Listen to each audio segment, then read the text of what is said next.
মুর্শিদাবাদের বেলডাঙ্গা থানায় আগ্নেয়াস্ত্র সহ গ্রেপ্তার এক ব্যক্তি। ধৃত ব্যক্তির নাম মোবারক শেখ, বয়স আনুমানিক 24 বছর, বাড়ি বেলডাঙ্গা থানার কালীতলার শেখপাড়া। গোপন সূত্রে খবর পেয়ে গতকাল রাতে তার বাড়ি থেকে আগ্নেয়াস্ত্র সহ তাকে গ্রেপ্তার করা হয়।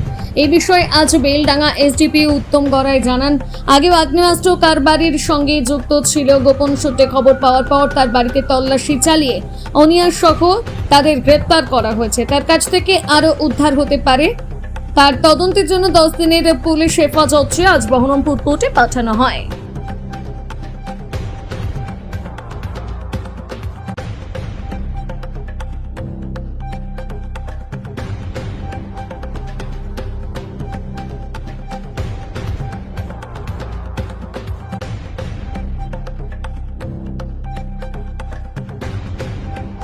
গত রাতে আমাদের বেলডাঙ্গা থানা সাব ইন্সপেক্টর বাপি দত্ত ওর কাছে একটা ইনফরমেশনের উপর বেস করে যেটা বেলডাঙ্গা কালীতলা থেকে একজনকে অ্যারেস্ট করা হয়। তার কাছ থেকে দুটি ওয়ান শাটার এবং 4 রাউন্ড অ্যামুনিশন পাওয়া গেছে।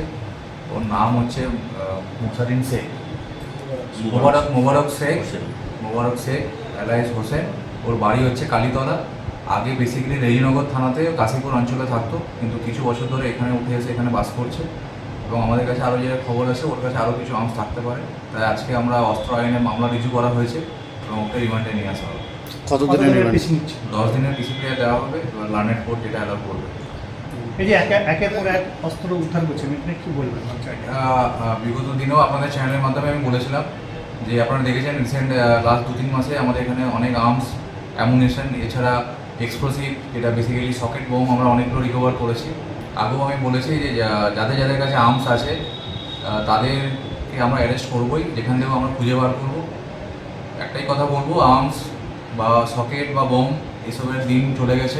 কি কারণে এই আর্মস রেখেছিল, কি বলবেন উনি?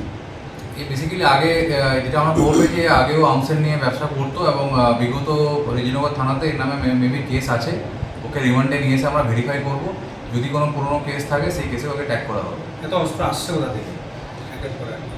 এটা অ্যাকচুয়ালি অস্ত্র, এগুলো তো আপনারা নিজেরা অস্ত্রগুলো দেখেছেন, অস্ত্রগুলো এর কাছেই ছিল, পুরনো অস্ত্র আছে, এগুলো নতুন নয়। এগুলো বেলডাঙ্গাতে তো আর্মস বা বম এগুলো নতুন কিছু নয়, এর আগেও এখানে ছিল, কিন্তু এখন রিকভারি হচ্ছে। এটাই হচ্ছে পুলিশিং, প্রপার পুলিশিং হচ্ছে। পুলিশিংয়ের মাধ্যমে যাদের কাছে আর্মস আছে তাদেরকে অ্যারেস্ট করা হচ্ছে এবং আর্মসগুলো রিকভারি করা হচ্ছে। এর আগে যাদের সাথে উদ্ধার হয়েছিল তার সাথে কোনো লিঙ্ক আছে? ওটা রিমান্ডে নিয়ে এসে আমরা দেখবো, ওর সাথে যারা অ্যাসোসিয়েট আছে তাদেরকেও অ্যারেস্ট করা হবে। এই যে 26-এ যে ভোট আছে তার আগে কি এরকম একটা কোনো হচ্ছে মনে হচ্ছে? না, ভোটের ব্যাপার না, এটা আমাদের বেসিক যে পুলিশিং যেটা হয়।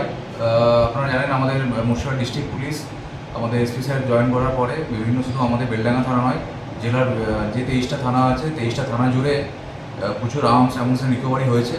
আমাদেরও সেরকম ইনস্ট্রাকশন আছে। আমরাও আমাদের ডাউন দ্য লাইন যারা থানার ফোর্স অফিসার আছে প্রত্যেকেই আমরা অ্যাক্টিভ আছি। যেখানেই যা ক্রিমিনাল অ্যাক্টিভিটি হবে বা অ্যান্টি সোশ্যাল এলিমেন্ট থাকবে তাদেরকে আমরা অ্যারেস্ট করবো এবং যথাযথ আইনত যা ব্যবস্থা নেয় সেগুলো নেওয়া হবে।